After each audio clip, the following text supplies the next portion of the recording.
When the world has got you down. And Alzheimer's sucks. It's an equal opportunity disease that chips away at everything we hold dear. And to date, there's no cure. So until there is, we continue to fight with the most powerful tool in our arsenal, love. This is Love Conquers Alz, a real and really positive podcast that takes a deep dive into everything Alzheimer's, the good, the bad, and everything in between. And now, here are your hosts, Susie Singer-Carter and me, Don Priest. Hello, I'm Susie Singer-Carter. And I'm Don Priest, and this is Love Conquers Alz. Hello, Susan. Hello, Donald. How's it going? Terrific. It's a lovely day outside. We're actually getting some, weather more than 61 degrees for the first time in forever. Yeah. We're not going to talk about weather, are we? No. Just wanted to. I looked outside, and it's what came to mind. So what's happening? Yeah. So not much. What's happening with you? Well, we're still, we're still brain dead from yes. We just finishing our documentary, folks. So this is very exciting, and we're just doing like all the spit and polish on No Country for Old People, and I want to thank everybody who has been amazing supporters of this project, financially and also just emotionally and spiritually and in our vision, and I think that we can't thank you enough because this has been a beast of a project, and we are standing at the finish line. Now what do we do with it? That's the next big hurdle. That's a biggie. Now we got to get to the streamers, which is like, in case if anyone isn't in the entertainment industry, you probably won't know how difficult it is now. The industry is so changed, and it's just turbulent, and there's no rhyme or reason, and it's just like the wild, wild west out there. So we're forging ahead and trying to navigate this and find the best home for No Country for Old People so that the most people can see it, because it's really important. Yes. Yeah, because everyone says, "Oh, just put it on Netflix." Not quite that easy, but sure, let's do that. Right, yeah.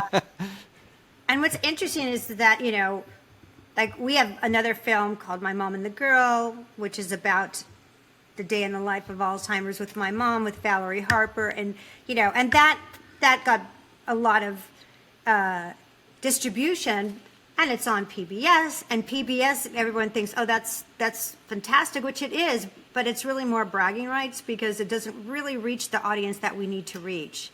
So we're trying to throw a really wide net. Very wide, because everyone needs to see this. It's such an important message. Yeah. But our onward. guest today. Onward. Yes. Yeah. If anybody has any connections to the big streamers, we welcome them. We will thank you immensely. Yes, we're trying to get into all of them, any of them, and Hulu and Paramount, Apple Plus would be great, and Amazon. Did I mention Amazon? And now you did. Now I did.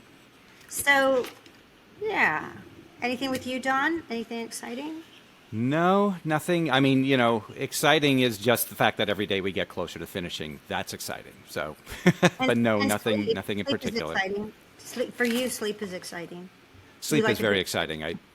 I wouldn't know. Haven't had it in about 22 years, but yeah, let's go for that. But it's not crazy. Now. We are not sleeping now. We have an amazing guest today. Yeah. Who's really, you know what? I have a lot of questions for our guests. So get to it. I bet she has a lot of answers. All right. Here we go. Author, practitioner, educator, management coach, presenter, mother, and grandmother. Dr. ETHELLE Lord is a pioneer in the containment of dementia. Spending 21 years in the care of her husband, Larry, living with vascular dementia and Alzheimer's truly motivated her career path. a global dementia care shaper, she is the founding president of the International Caregivers Association, a dementia management consultant, and creator of the Transactional Dementia Intelligence, or TDI, business model of dementia care, a whole system which includes management, training, care, and coaching. She has also authored the enlightening book, Alzheimer's and Dementia Coaching, taking a systems approach in creating an Alzheimer's-friendly healthcare workforce. As Dr. Lord says, one of the biggest challenges people face is the lack of basic information on where to begin, what to do, and how to do it. Well, this dementia warrior is helping the world face those challenges, and we are honored to have her with us today. So let's say hello to Dr. ETHELLE Lord. Hello, Dr. Lord. Well, thank you for having me today. I appreciate it. Nice to meet both of you. Welcome, Thank you. Dr. Thank you. I've been looking forward to talking to you for a long time.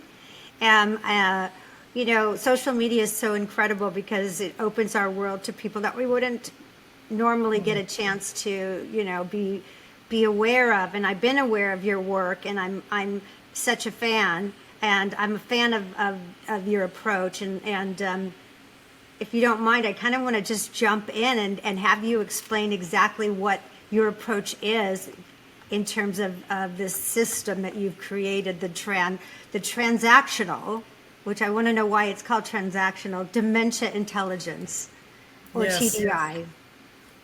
Thank you. It's a system because we have a systemic problem. You cannot approach a systemic problem without a systems approach. And so the Transactional Dementia Intelligence business model is a systemic solution to the problem we have now.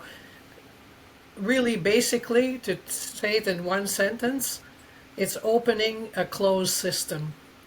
We have a closed system in dementia care today, and even long-term care. All of it, everywhere, is a closed system. And I'm not sure if you're aware that anytime you have a closed system, you're open to neglect, abuse, and death. Oh, So we yes, want we're aware. Oh, Right. yeah. So we are the first ones to propose something to open the system with this TDI model. And I'm sure others will come down the pike. We're just one example, but we happen to be the first example. We have to start with one. Before you go on, can you just tell me what a closed system is so we have a framework for what that means? Yes, a closed system. Let me give you a couple of examples. Like we have some groups, religious groups, they're closed. You have to follow all their dogmas and all that, and they're very strict. And if you look really closely, there's abuse in those systems. Politically, the same thing. So in the long-term care system, you can put your mother in a long-term care system, or your father. They'll welcome them as a resident and a client, or whatever they may call them, but they don't welcome you. Right. They don't want your advice. They don't want to see you. They pretend to want to see you, but they're very uncomfortable. And if you look at my latest post on LinkedIn, you'll see I have opened that can of worms. I've published many videos that show you the abuse that goes on a daily basis. We don't see that.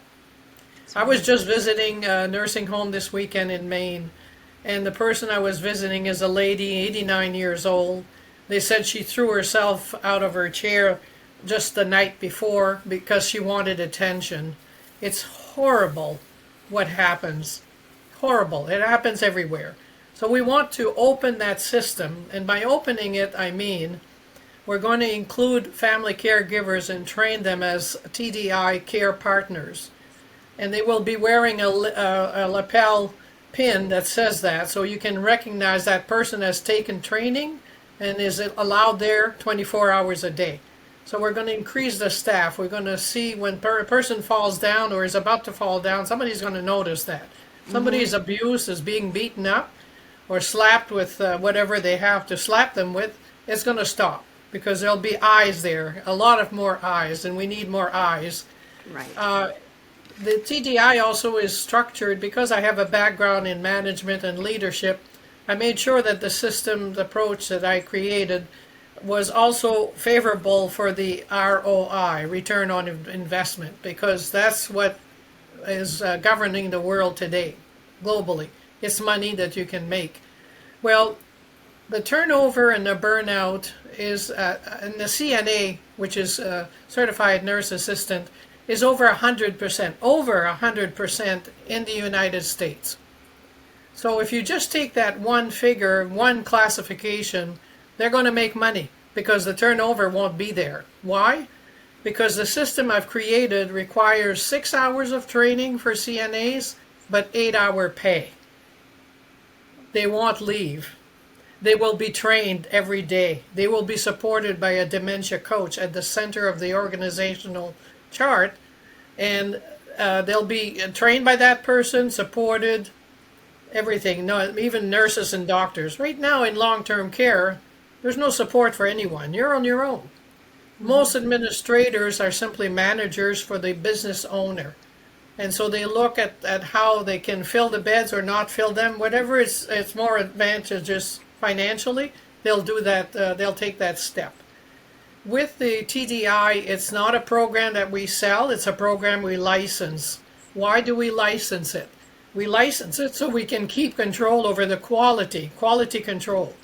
We want to make sure those CNAs do not work more than 6 hours, but they receive 8 hours pay. We want to make sure that the dementia coach is there every day to intervene with any challenges that come up. When I was visiting this weekend, for example, one of the residents was speaking French. There were no workers who could understand her. I was there and I conversed with her. She was very excited. She wanted to go home and she wanted to get out of her wheelchair and walk home. I was able to calm her down, but nobody there could do that. Right. So, this is touching very closely to our documentary and the kinds of issues that we're dealing with, right? With the systemic issues and which are pervasive, and especially when you're dealing with people who have dementia, in terms of ableism. So my mom had Alzheimer's, and the people that are easily ignored are going to be ignored. They're the first ones to be ignored and dismissed and neglected and abused.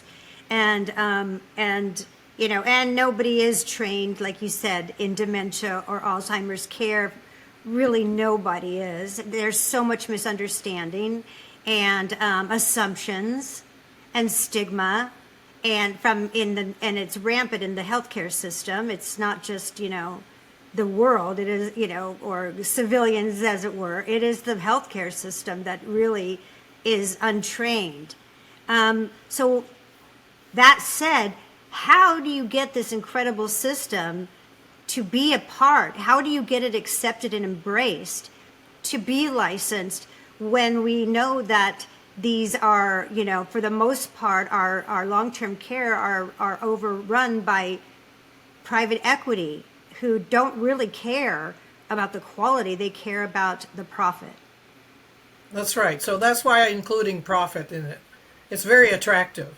They're going to make more money. There's no doubt about it. What's attractive about it is that we take the system you have now, the facility, not the system, but the facility that is in existence, and we adapt to that facility. Let me tell you that in 10 years from now, 20 years from now, you won't see what you see today. Because one requirement of the TDI licensing is to remove, not only unlock, but remove the memory care unit doors. They're locked right now. They call them locked units. Please remove that. That is absolutely cruel. That has to be removed, and there has to be free circulation. In 10, 20 years, I can see the entire facility open and people can walk out. To give you an example, that lady that wanted to go home, I would have been able to take her outside. Right. I would have been able to push her wheelchair and talk with her until she changed her mind and we could return to her space. Right. The reason that those units have been instituted is truly to protect the staff, not to protect the residents. I have seen people die behind those doors. I don't think that's acceptable, and therefore I find the system no longer acceptable. That's why I created this new business model, this new systems approach to dementia care.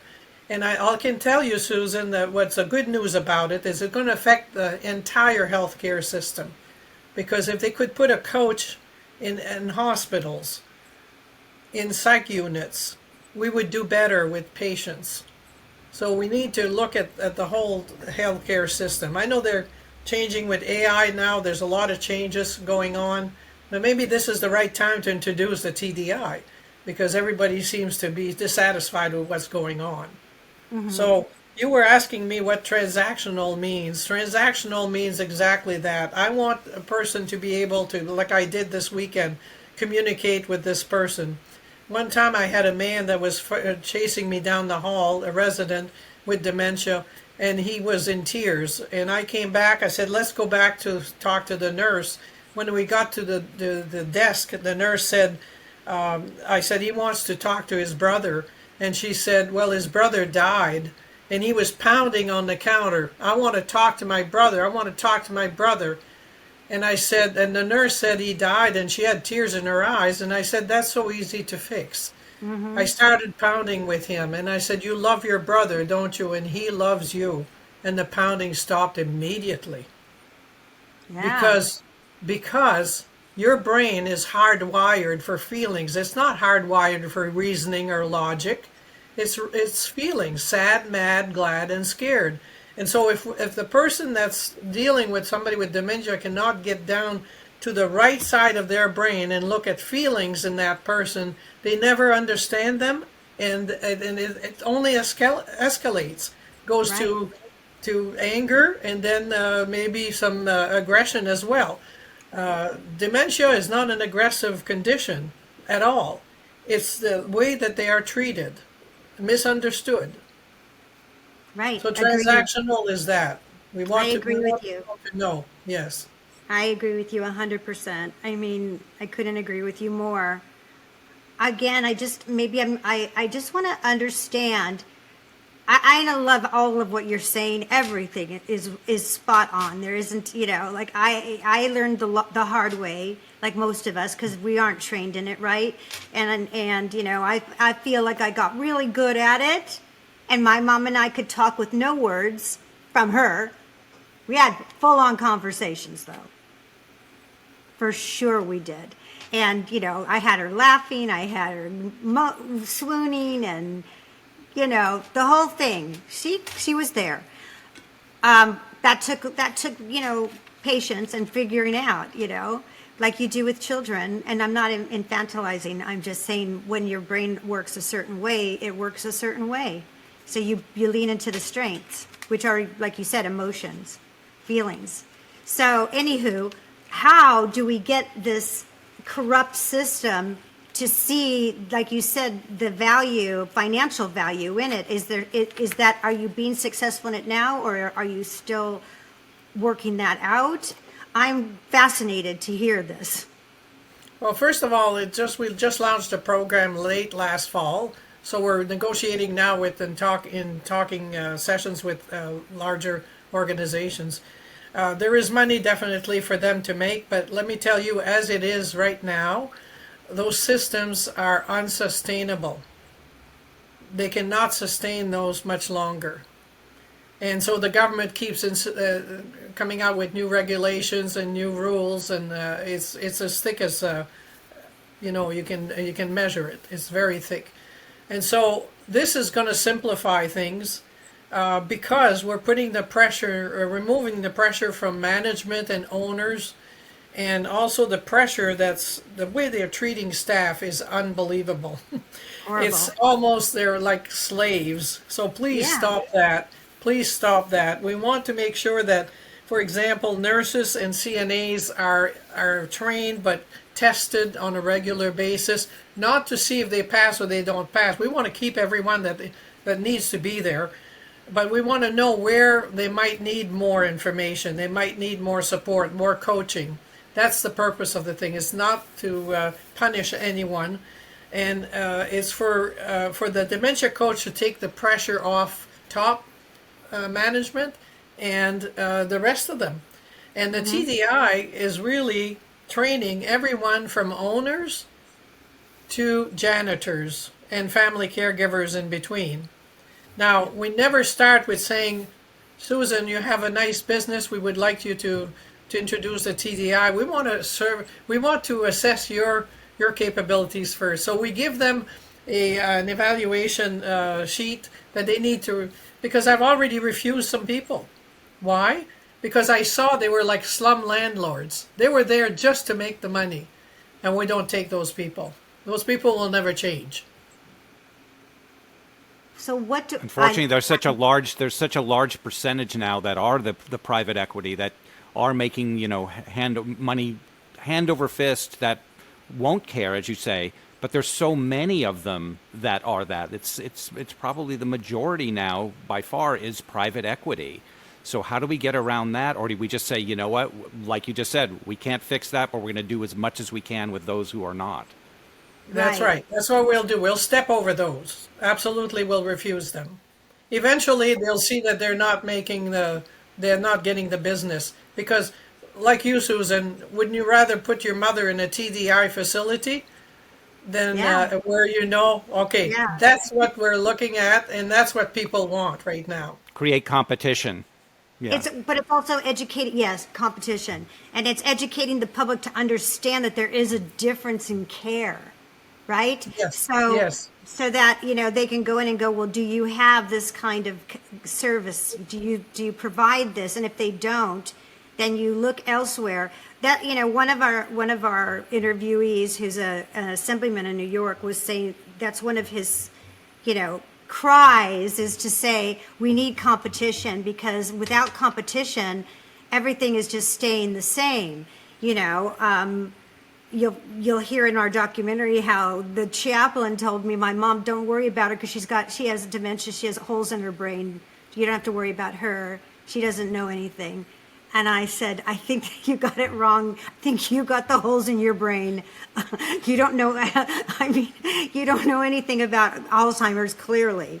But, you know, this is and that's, it's a horrifying fact, but that, you know, that we have these professionals that are working in elder care, where dementia is one of, you know, the main issues that we deal with as we grow older, one form or another, and yet they don't have any understanding of it. And so people are being basically warehoused in these kinds of situations where they're just billing and making money off of them.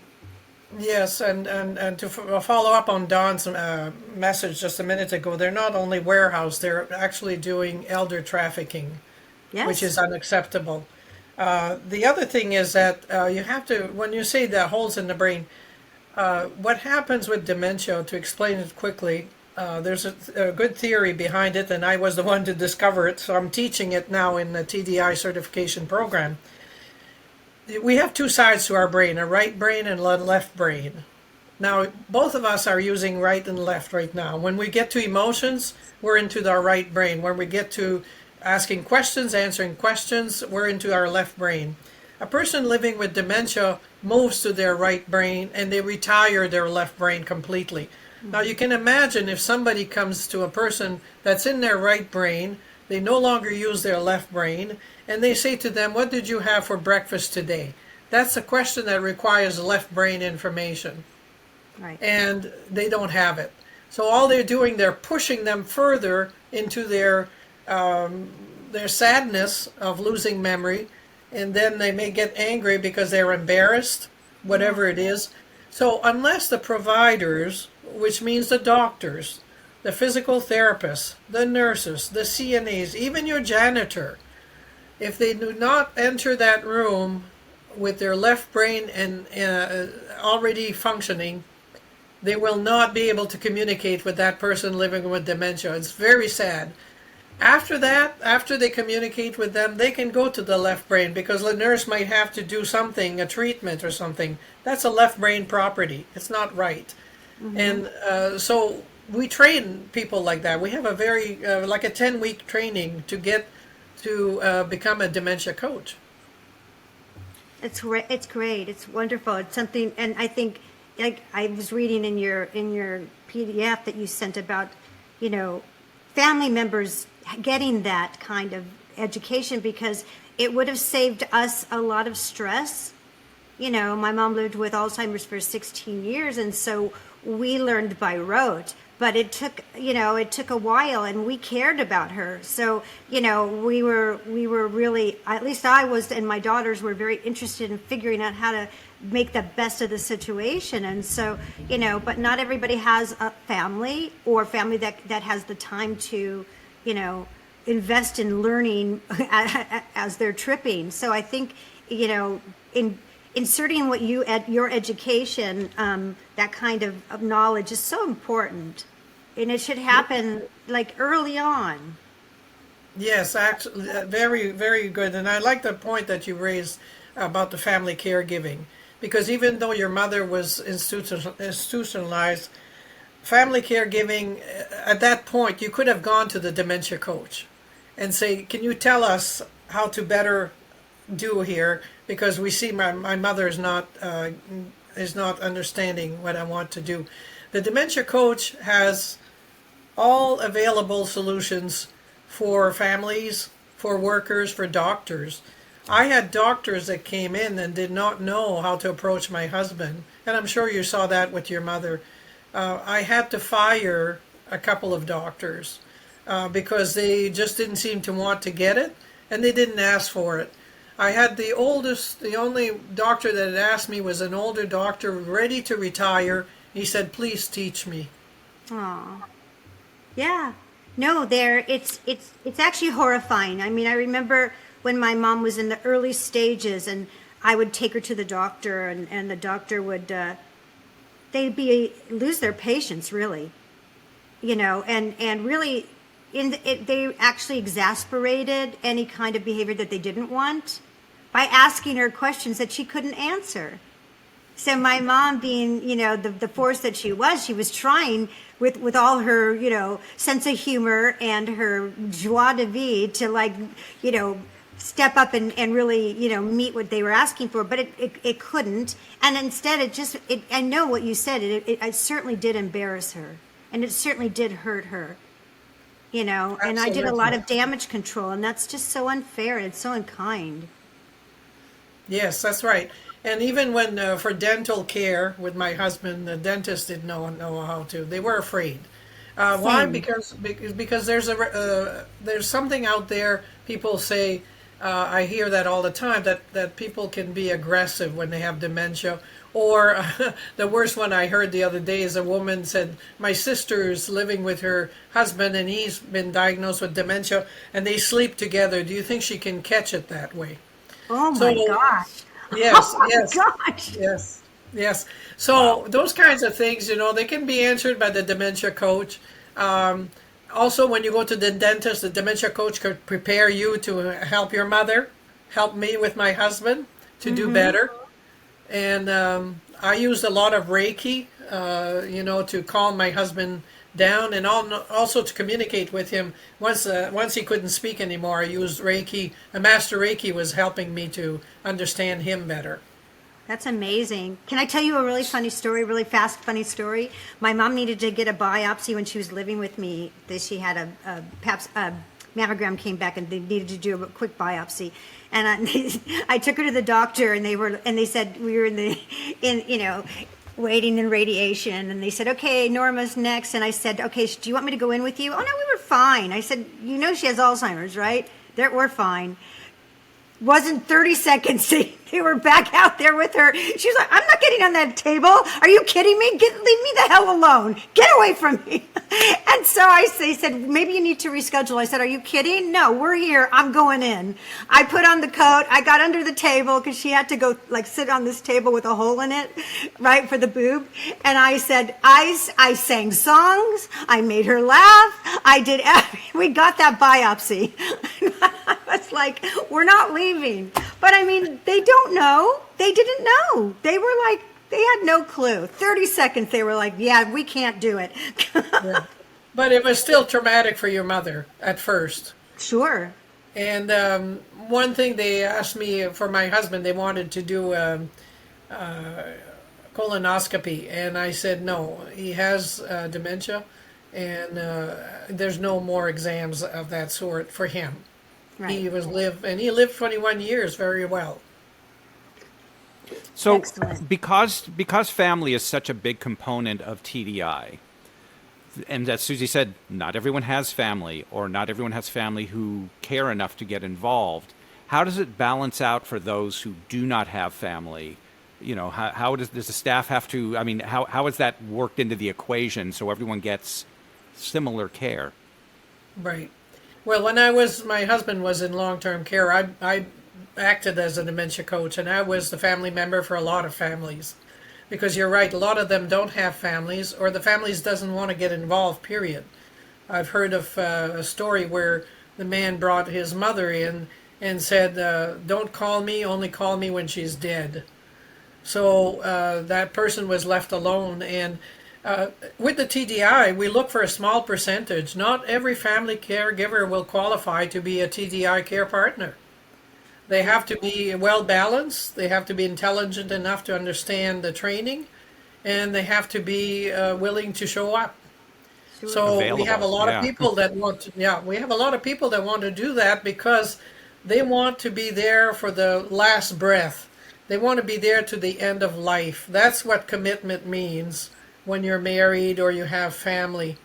If it's your mother or father, you want to be there. But some people don't, and that's fine. We don't discard that. We don't look down on them. We just take the ones, just like the organizations, the ones that will pass the assessment and are willing to do it and trained, and they have a dementia coach to back them up. Is there any component of leaving this to me? Because I know Susie, when her mom lived with her for a year, she still needed a caregiver with her also to help. And for a while, she would be going to these agencies, and they'd be sending over these caregivers who were, you know, supposedly trained in Alzheimer. And they were just, I mean, one of them after an hour was like, I'm out of here. You know, Because my mom was she was, you know, was walking, talking, and she was going through that stage where... She wasn't mean, but she wasn't mean. She was just, you know... She was like, I don't have Alzheimer's. You've got Alzheimer's, not me. You're you know? crazy, yeah. She was in denial. And, you know, and they didn't... Can this system be used for the, I mean, could this type of training be used in that? Because a lot of people are in that situation where they're not in a particular facility, but they are utilizing those type of caregivers. Outside caregivers, yeah. Yeah. When we say dementia care, we involve health care, home care, assisted living, long-term care, daybreak, Hospice. all those systems. Wherever you deal with dementia care, you ought to be trained for it. So what you just described is, I went through that as well, Susan. One time there was a woman that came in and she happened to shuffle her feet, and my husband said, I don't want her, she's shuffling her feet too much. And it was easy to replace people because none of them had training. Right. And so when they came into my home, I had to train them the best that I could, but with limited responsibilities, because I could see they had no training whatsoever, and I understood they weren't paid very well as either. That's why we included that 6-hour work for 8-hour pay. It's much better. Right. And we don't want shifts. Even nurses cannot work long shifts in our system. Right. They can't work double shift like they're asking for them to do now. Right. That has to stop. So it's going to change everything. But Susan, you would be involved. You would have been trained as a TDI care partner, and we would have welcomed you, and you would have had a ball.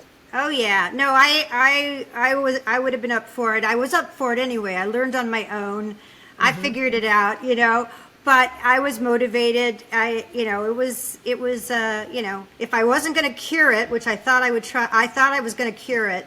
That didn't work out. So if I can't cure it, I will teach it who's boss. And I tried my best. But, you know, I find it very frustrating that, and you know, and I'm sure you do too, that, you know, we all know and doctors know this for a fact, that a very large percentage of our well-being starts here, right? And so, and it is, and it's so important, when you're going into surgery and you'll hear doctors, you got to go in with a good, positive framework. And we know that it helps healing. We know that it's not ooey-oo, it's for real, because our minds are very strong. And for some reason, after a certain age, well, we know what the reason is. It's called ageism. That component of the healthcare system is not addressed. And so it just becomes, addressing the physical needs, and forgetting about the other component, the mental, the emotional component of well-being. And I would often say that to the facility where Mom was at, is like, what quality of life are we doing here? Like, what is the quality? Like, let her eat. She wants to eat. That's her life, is eating. If she chokes, she chokes. But staring at a wall with nothing to do, and that is not life. And, That's true. And I don't know why it is not part of, geriatrics, that we don't deal with that part of living, otherwise let's just all take a pill after a certain age, right? I'm being funny, but not, I think you know the answer already, Susan. Our society does not respect the elderly. And yet it's the most beautiful part of life, because by then you have experience, you can relax, you can say whatever you want. You know how to do things. You've seen life. You look at the younger ones and you wonder if they're suffering because you have suffered. You know what it's all about. Mm-hmm. You have empathy. So our society needs to start to understand that, just like they do in other societies, that there's a lot of wisdom in the elderly. Let's go and see what that is. And you're right. There is not enough life. There's not enough activities that are really what they call, centered care. For, you look at what the person likes or dislikes, and you meet those requirements. That's just, to me, I've seen so much of it and I've heard so much that I think it's just words. Let me see the action. I want to see it in action. Right. I remember, I took my mom out of memory care. Like, she wasn't supposed to go into memory care. My stepfather, who didn't have dementia, passed away. They were just moving to a new facility together, assisted living. And when he passed away, they said, oh, well, she can't go into the regular side because he's not there to be, to help out. So they said, we're going to put her in memory care. And I mean, within a month I had her out, because every time I got there, she was an emotional basket case, like crying. Mm-hmm. She was like, and I remember when we first went in there the first day, just getting back to what you were saying about activities, there was all these people sitting around a table cutting paper flowers. And my mother said, what am I, 3 years old? Get me the hell out of here. What the hell is this? And she goes, Susie, don't leave me here. Right? And I was like, what am I? And, and then they start, which we address in the documentary, the gaslighting is like, you have caregiver stress. This is what's best for your mom. Trust us. This is good this is safe. This is, this is where she belongs. Don will tell you, because we've been friends forever, like my daughters and I went in there one day and I said, grab her purses and start shoving her stuff in there. She's out. Well, I'm taking her home. This is not a place to live. Nobody should live in those places like that. It's awful. Well, it's similar to what I heard the other day. When they take your keys away because they can't drive, out of safety and so on, it was recommended that somebody takes your keys for only 1 week. Only 1 week, and see how that feels. But I understand what you're saying, and person-centered care is not what they do today. Right. Most of the time. There's just very few instances I've seen. I've seen a program like that in Australia, in other countries. But in the United States, it doesn't matter how much you pay. I had a friend from New York say, "Oh my gosh, in You know, in New York, there are places that are very, very expensive. I imagine that the care is better. I said, not really. It doesn't mean Well, because you yeah. pay that it's better. It's interesting. My mom's in an assisted living, and she pays a lot. Dearly. Dearly, and it's a beautiful, absolutely gorgeous facility, and they've got great food, a beautiful restaurant, and one of the things we liked is the caregivers there were very social with my mom. They'd come, they'd sit down, they'd spend time with her. Well, all of a sudden they get the notice, no more socializing. It's taking up too much of the CNA's time, you know. And now they've And you know, Dawn, I'm sorry to interrupt you, but it's a matter of time, and the people that are there, the CNAs, there's not that many. They allow them 6 to 16 patients per person. Yeah. It's ridiculous. But imagine with the TDI model, your mother would have you there, or Susan or myself would be visiting, and we would help her. We would do the socializing. Right. Yeah, I mean, and in terms of like, just to piggyback off what you just said, Dr. Lord, about, you know, all of us being involved in this system, you know, Medicaid, once a person outlives their savings and they have to go onto Medicaid. Well, Medicaid doesn't account for those kinds of extras, which they consider extras, you know, and so, or Medicare, you know, as well. Those all become extras that, you know, it's really about keeping the body alive, and the other parts aren't paid attention to. That emotional component is not paid attention to, and it's not compensated through the programs that we have in place now. Yes, it's very dangerous. We're looking at a future that is not very good unless the system changes. It's very bleak. They're going to get rid of those people just like that, right? Because as Hitler used to call them, they're useless feeders. But that's not true. I'm telling you, the wisdom that each one of those people, even with dementia, that's why my next book, A Gift of Dementia, the Gift of Dementia, a gift that has yet to be unwrapped, is because it is a gift. I had learned so much from my husband. If he had not lived like that, I would be clueless of what dementia is.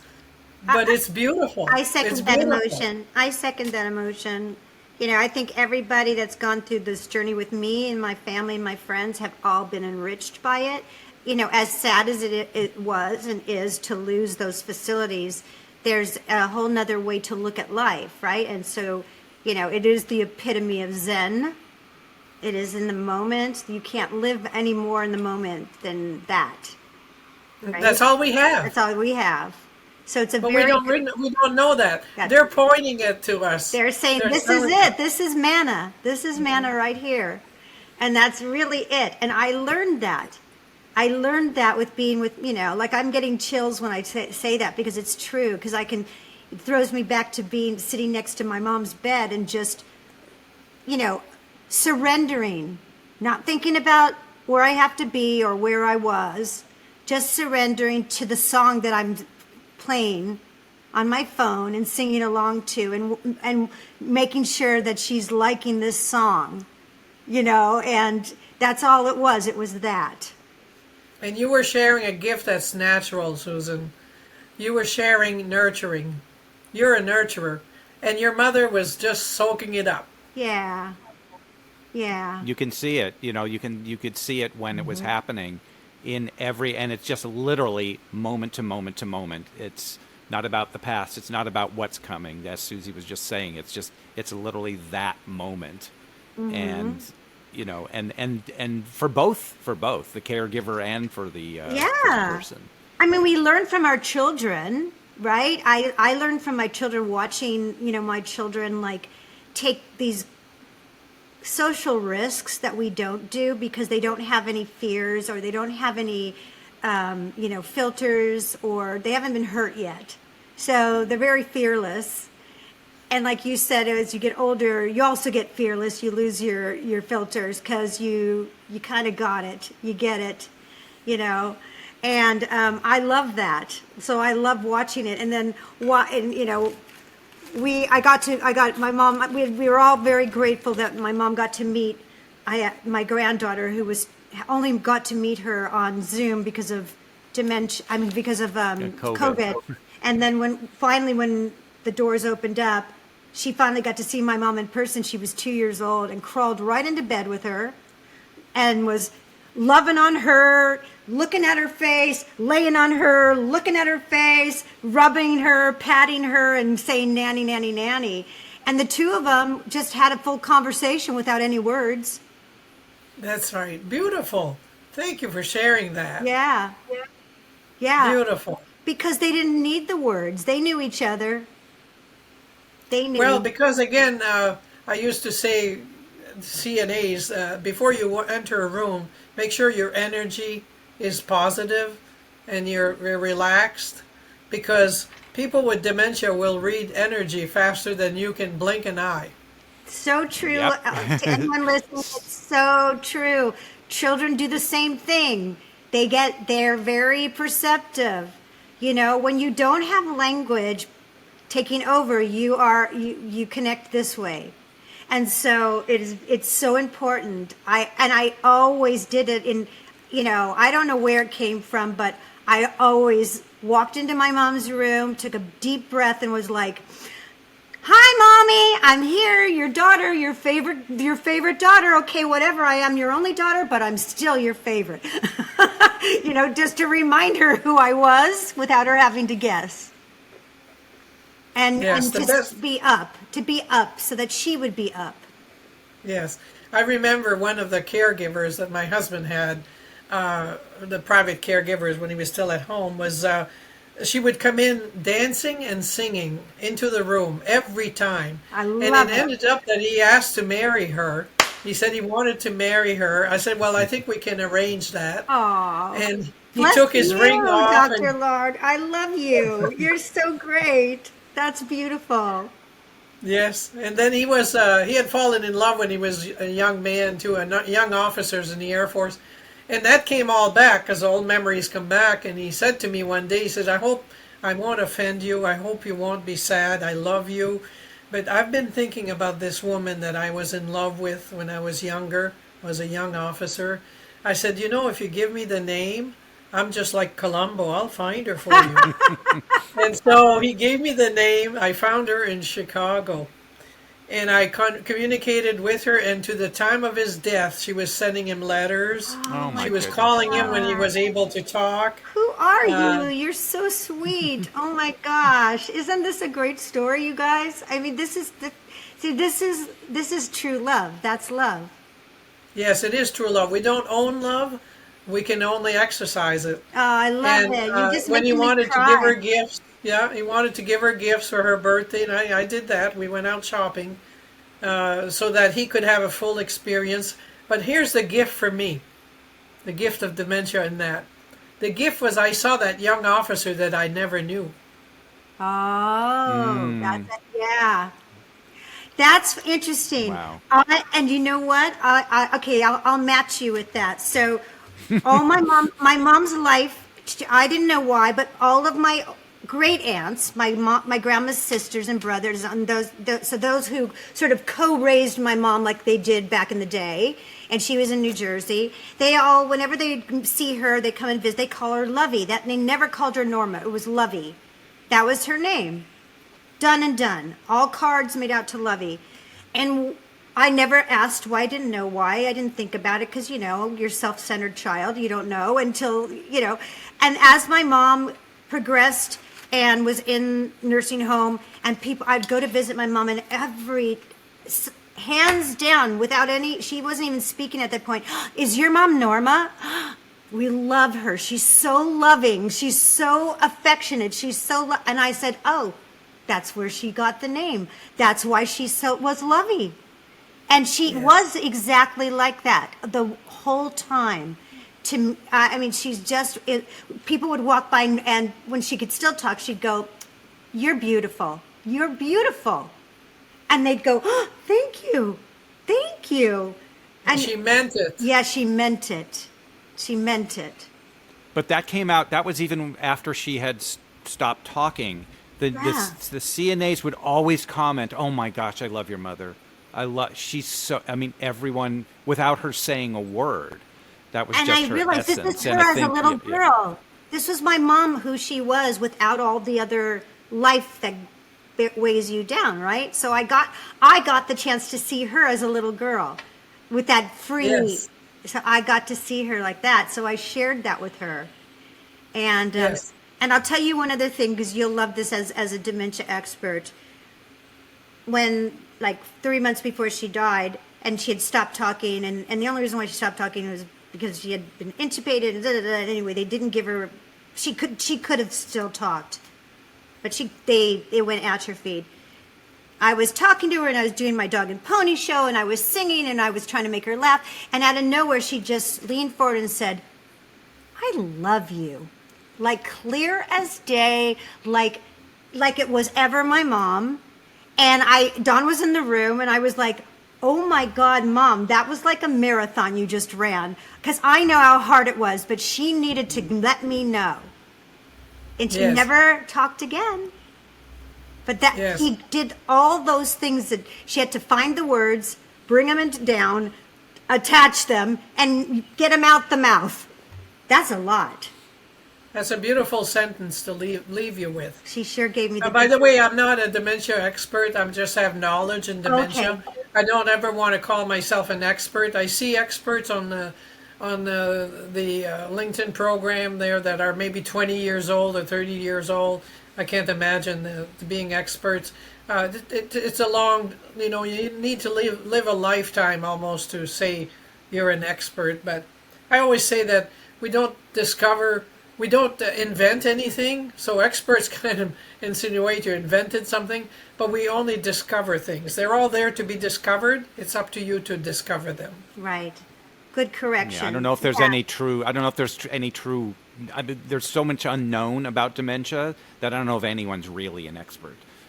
We never will. We never will. Yeah. Right. Yeah, and it all comes down to, individuals, what part of their everything. There's so many factors that come into play. So, yeah, it's interesting. We went to see a screening of another film on dementia last night, and it was very frustrating. Having been through the whole journey, and having made a film, about Alzheimer's in a narrative way. I was very careful to be very honest and open and as true as I could, bringing in the comedy, but also bringing in the truth, and I think that it does disservice. It does a disservice to the public both ways if you sugarcoat it or if you, like vilify it, so you're only adding to the stigma of it. So either way, it's bad. We really need to really understand the scope of it so that we don't, dismiss it or ignore it, Right. Or fear it. You don't want to fear it either. That's right. The organ we're talking about is the brain, and it's the most complex organ in the body, and we'll never understand it fully. And what works with one person may not work for another one. That's why the tips on dementia care are so important, because you can have a choice. You can try different things to make sure that you can shift the feelings of that person and make them feel safe and loved.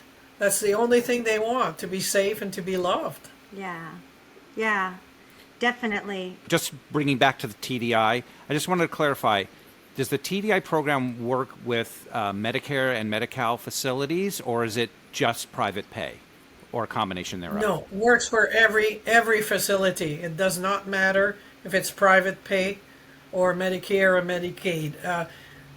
The Medicaid situation is that in a facility they can only fill so many beds with Medicaid because they pay so much less. It's less pay, so they want to make money. There's billions of dollars being made daily in long-term care. Don't fool yourself. They're not running out of it, and they're not underpaid or anything. It's how they fill their beds, and of course, if you can pay with insurance, long-term care insurance, or if you have enough money, that's the best way for them to do it. There are some that are totally private. The TDI will work very well with any system. It does not matter. Okay, Right. great. Thank you. But it is Thank a you. matter of like whether that facility will incorporate it, and whether they're going to bring that system into their facility to use it on a consistent basis. Can families request it and say, I guess you can't. I mean, you can request it, but it doesn't mean it's going to happen. So what you do is look for a facility that does incorporate it. It would be nice if families would say, we heard about the TDI business model. Have you heard about it? Let's inquire. But remember, they have to pass the assessment. If it's a type of business that's just in it for the money, and they provide very bad care and they intend to continue, we can detect that in the assessment stage. There's a period of a few weeks that we do an assessment, and we're very honest about that. We'll tell them exactly what's up. Right. And how many TDI facilities are there right now? We haven't signed anybody officially, but Right. we're still It's discussing, and we will have them this year, I'm sure. Maybe we Gotcha. can have this discussion later on. No, I hope I so. hope so. I really do. Yeah, it's like I'm learning about all these different models for like the greenhouse model, and the Eden project, and all those different, all the person-centered care for long-term care, which is all really good and it's well thought out. And one of the interviews that we did for the documentary, I asked a hard question, and I said, well, who is enforcing this construct, this paradigm of teaching, or This model. management, Yeah. this model, right? Because if you send your child to a Montessori school, there is licensing, and there's you have to adhere to that program, or you will lose your license. And at the woman who is running this program, one of them, now it's an offshoot of the greenhouse, said there really isn't anybody overseeing the licensing or the quality control, and it's really up to the individual. Well, that just leaves everybody vulnerable. That puts us right back where we are. Yeah. Because it might sound good, we've got new and improved. We are the Yeah, then greenhouse model. it's just a marketing tool at that point. It's You know, another at that marketing point, it's a- tool. yeah. That's why we're licensing the TDI. We're overseeing every step of it. They have to even present the curriculum. The dementia coach has to submit her curriculum. We visit the facilities unannounced, and we just straighten out whatever, and we're there to support them. Absolutely support them the whole year, and it's renewed every year. It's a yearly license. It's not a forever. Have you thought about going to, I'm sure you have, going to CMS and presenting this program to them as to, incorporate into their system? Unfortunately, they're so large, and I have approached the government on this, but there's other things driving the government, and not necessarily when it makes sense or Yes. if it's a better thing. Like the lobby. That's not. like the, Yeah. Yes, like the yes, nursing it's home not. lobby. It's not a sure thing, but I don't give up on them. I still continue. I know the Alzheimer's Association has a big say in everything that might come down the pike, and that's been submitted to them, but they've been ignored it completely Yes. because they probably feel it's a competition, less Yes. funds towards their drives. Yeah. Yeah. It's very complicated. But it's people like you, Susie, that and you, Dawn, that can help us to change the course of dementia care, and I beg that you to do that, please. I was As just much going to as say you can. that is our dream. My dream is to, awaken the collective conscience and really let people know that this is their future, And, it's all of our future, and it's only going to get exponentially worse if we don't nip it in the bud now. And we are the only thing that's going to change it. It's not going to be, new legislation, because there's no one there to enforce that new legislation. That's just platitude. So we really need to take it into our own hands and really take our healthcare back, and and secure it, and ensure that we have. If we're going to try to live longer, which we all are doing, we really want to have longevity. Well, you want to have quality with it too. Yes, because we are all going to end up old, and we may many of us will end up in a facility. Right. Because as Dawn said, we have no families, and one thing that the International Caregivers Association strives for is inclusivity. And imagine those people have less family than most people. Absolutely. Because sometimes they're abandoned by their original family, and if they're left alone, the partner is passed on. I want the TDI care partner there to love that person, to support them, to offer them safety. Yeah, Absolutely. and know that even if you're paying $10,000 or $12,000 a month in a private, that does not guarantee the type of care that these people need, because those facilities still don't understand No. half of what Yeah. they need to do. It's And so like you need, we need something, it's not something like, or TDI, to be part of these systems. So whether you're being paid for by Medicare and Medicaid or private pay, the care has to be correct. It doesn't, just because you pay out a lot of money doesn't guarantee that. You can't buy No. the lobby, folks. Don't buy the lobby. Look behind the lobby. Really, really investigate, because lobbies can be very deceiving. And Absolutely. right? Yeah. Yes, I agree. I agree. But the fact that we have a dementia coach in the center of the organization, and one dementia coach in every site that business may own. So if they only have one, then they only have one dementia coach. But if they have 600 different sites, we want 600 dementia coaches. Right. And right now, as I know it, and I've seen it, all healthcare workforce would love to have that kind of support, that kind of training, that kind of person that will come and fend for them when there's a problem. Absolutely. Yeah. Wow. I I think love how much what better you're it is doing. for the care for the healthcare provider, for those CNAs, those nurses, those doctors. If everyone has this knowledge in practice, their jobs would be so much easier, Well, and yeah. their life would be so much better. Yeah. Well, it's like Absolutely. it's like sticking somebody who's a manicurist and go help them out. Go put out in a this- fire. Go put out a fire. It's like it's absurd. It's insanity. It's insanity. And, We put unprepared and uneducated people in to help people, and it's just it's a disaster waiting to happen. Of course it is. Of course it is. Absolutely. Of course it is. Well, is there anything we left out that you wanted to mention before we wrap up this? Well, if anybody wants to get a hold of me, they can get a hold of me at the International Caregivers Association.com website, or ICAcares.com. They can go through there, and there's a contact page, a lot of information on the TDI. We have 3 different teams there. We have the leadership team, we have the advisory board, we have the consulting group also that goes into facilities and opens the door for the TDI. Lovely. So very well qualified people all around me. Take advantage of it, you very- guys.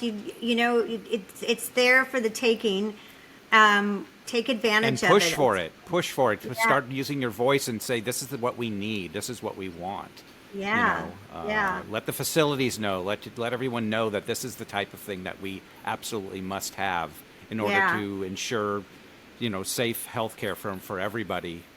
Quality. Long-term care and health care in general. Quality. Yeah. Like, you have to push that, it's unfortunate, but we do. We have to advocate for ourselves and our loved ones, and it takes megaphones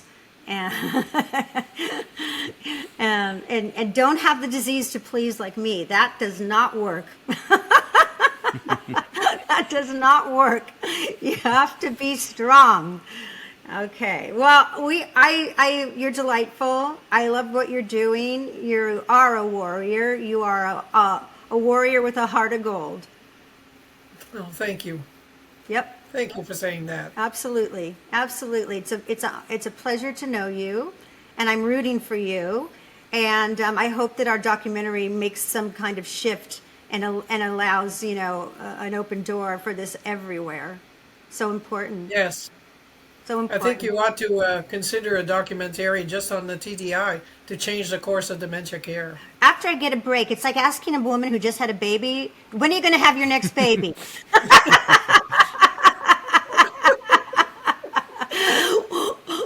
I'm tired. No, there's a lot of documentaries that need to be done. I hear you. No, but it's true. It's true. Yeah, because I see that very clearly. It would write itself. It really would. It would write itself. Well, this has been very lovely, and it really plays to why we do the show, which is why, Dawn. That's because love is powerful, love is contagious, and love conquers alls. We thank everyone for watching, listening today. Please like, share, subscribe. Check out TDI for sure, and we'll see you next time. Yeah, and one more thing. I know that you guys have a lot of different podcasts out there, and right now there's so many. But we've been doing this for 4 years now, and we really do it because we love it, and we really love to bring you the best people. And I feel like Dr. Lord is one of them. So have you all have a great week, or till our next episode, and you'll hear from us then. Bye. See you then. Bye-bye.